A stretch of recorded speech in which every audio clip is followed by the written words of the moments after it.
লাগছে। তারপরে চলে এসেছি খাওয়া দাওয়া করার জন্য। আমরা কিন্তু দুপুরে খেয়েছিলাম হোটেলে, কিন্তু বড়মশাইয়ের বায়না এবার খাবে এই মন্দিরে।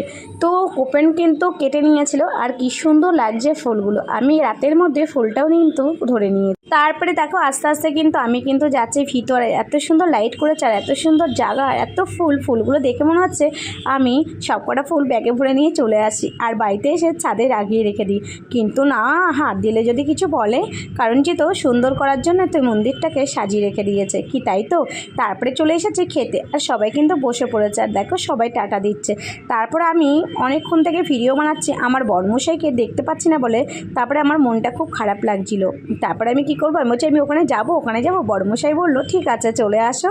আমি আর বাধা না মেনে চলেই গেলাম বড়মশাইয়ের কাছে, বড়মশাইকে নিয়ে একটু ভিডিও তুলে নিলাম। আর হ্যাঁ, তোমাদের বাড়িতে এরকম ফ্যামিলিরা কারা কারা আছো এরকম এনজয় করতে ভালোবাসো। আর দেখো কী সুন্দর ভোগটা দিয়েছে, আমার ছেলে কিন্তু খুব খাচ্ছে, ওর খুব ভালো লাগছে। ভিডিওটা তোমাদের কেমন লাগলো জানিও। আর মায়াপুর কথা